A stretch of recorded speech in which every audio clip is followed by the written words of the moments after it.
নমস্কার বন্ধুরা, আশা করি সবাই ভালো আছেন। তো বন্ধুরা, এখন আমি যে ছবিটার বিষয়ে কথা বলবো সেই ছবিটার নাম হলো হিরো, যেখানে লিড চরিত্রে আমরা দেখেছিলাম জিৎ কোয়েল এবং রজ্জাক, তাপস পাল সহ আরও অনেকে ছিল ছবির মধ্যে, কাঞ্চন ছিল। তো ছবিটা স্পেশালি একটা রোম্যান্টিক কমেডি অ্যাকশন ফিল্ম ছিল। তো ছবিটা তুই ছোট্ট করে গল্পটার কথায় আসি। তো তার আগে প্রত্যেকটা বন্ধুকে অনুরোধ করে রাখবো, চ্যানেলটা নতুন হয়ে থাকলে আপনারা সবাই চ্যানেলটি সাবস্ক্রাইব করে নেবেন, আর যদি ভিডিওটি পছন্দ হয় অবশ্যই লাইক কমেন্ট শেয়ার করতে ভুলবেন না। তো প্রথমেই ছোট্ট করে গল্পটার দিকে আসি। তো এখানে দেখুন জিৎ, সে একজন মার্কা মারা ছেলে, মানে মার্কা মারা বুঝতেই পারছেন, 420 টাইপের, মানে পড়াশোনা করে না, মেয়ে ফেয়ে দেখে বেড়ায়, ঘুরে বেড়ায়, মেয়ের পেছনে ঘুরে বেড়ায়, সেরকম একটা ছেলে। তো সেই ছেলেটা এখন হঠাৎ করে কোয়েলের প্রেমে পড়ে যাচ্ছে, এবং কোয়েলের দাদা হচ্ছে একজন বিরাট বড় একজন সিনসিয়ার পুলিশ অফিসার।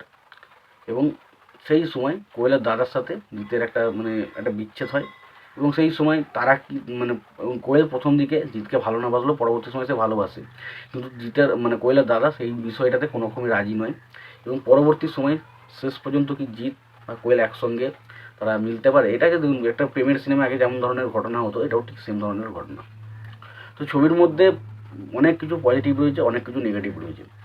তো প্রথমত পজিটিভ দিকগুলো বলে, প্রথম হচ্ছে এই ছবিতে আমরা যদি বাবার চরিত্রের দিকে, জিতের বাবার চরিত্র রজ্জাক হচ্ছে একজন দুর্দান্ত পারফরমেন্স।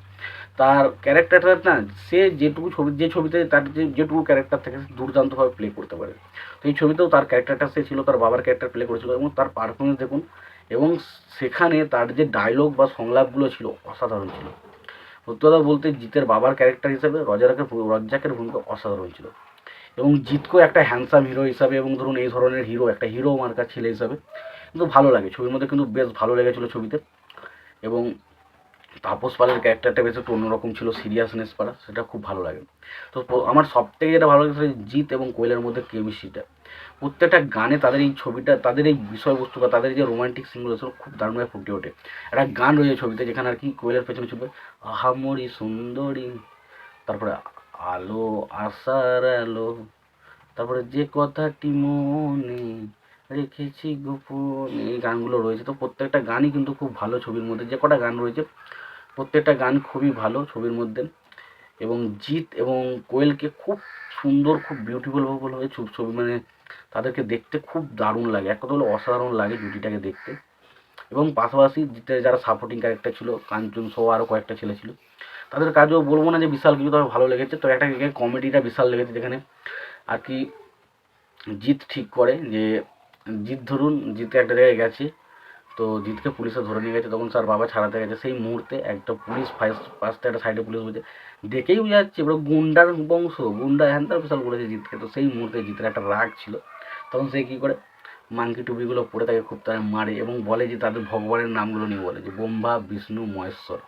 তখন সেই জায়গাটা প্রচণ্ড হাসি পায়। এবং পরবর্তী সময় যখন জেলে আসে, তখন পুলিশ যখন আসে, তখন তাকে বলে যে দারুণ মাংকি টুপি পরে এসো, ভগবানের মধ্যে ছিল না, এ ভগবানের মধ্যে ছিল, সেটা আমি দেখতে চাই।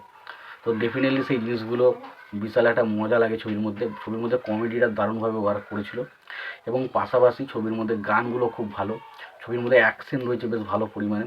এবং বিশেষ করে এই যে ট্যাসেলটা, হিরো ভিলেনের মধ্যে যে ট্যাসেলটা, সেটা দারুণভাবে ছবির মধ্যে ফুটে ওঠে। এবং ছবির মধ্যে বেশ কিছু ইমোশনাল দৃশ্য রয়েছে, যেগুলো কিন্তু দারুণভাবে ওয়ার্ক করে।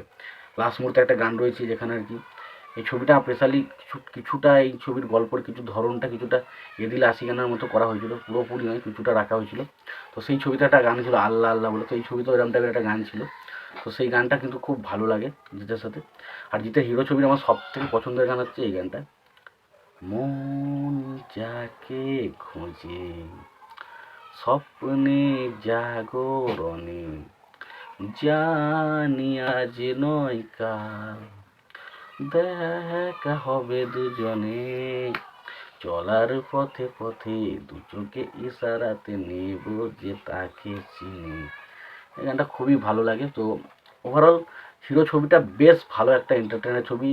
সেই সময় আমরা যেই টাইমে কথা বলছি, সেই টাইমে এই ছবিটার সাথে একটা ছবির ক্ল্যাশ হয়েছিল, প্রসেনজিতের একটা ছবি, যার নাম হচ্ছে নায়ক। তো সেই ছবির দুটোর একটা বিশাল মিল বিষয় ছিল, যে নায়ক ছবিতে প্রসেনজিতের বাবার ক্যারেক্টারটা রজ্জাক করেছিল, এবং এই ছবিতেও কিন্তু জিতের বাবার ক্যারেক্টারটা কিন্তু এই রজ্জাকই করেছিল। তো এটা একটা মিল ছিল। তো দুটো ছবি কিন্তু বক্স অফিসে দারুণভাবে সফল হয়েছিল। যেটা প্রসেনজিতের অডিয়েন্সটা ছিল কি একটু একটু ওল্ড এজ, ধরুন ওই 25-30 এরম টাইপের বয়সের যে অডিয়েন্সটা ছিল, তারা বেশি দেখতে গেছিলো। এবং মানে 15 থেকে 20, 22, 25, 30 এই অডিয়েন্সটা কিন্তু প্রচণ্ড পরিমাণে হিরো ছবিটা দেখেছিল। সো দুটো ছবি বক্স অফিসে সফল হয়েছিল এবং দুটো ছবি আমার খুবই ভালো লাগে। তো হিরো ছবিটা তোমাদের কেমন লাগে জানাবে, না তোমাদের যদি ভিডিওটি পছন্দ থাকে লাইক কমেন্ট শেয়ার করে দেবে। আর চ্যানেলটি নতুন হয়ে থাকবে অবশ্যই চ্যানেল সাবস্ক্রাইব করে নিয়ে পাশে বেল আইকনটা অবশ্যই প্রেস করে দিও। ভালো থেকো, সুস্থ থেকো, দেখাচ্ছে পরে ভিডিওতে।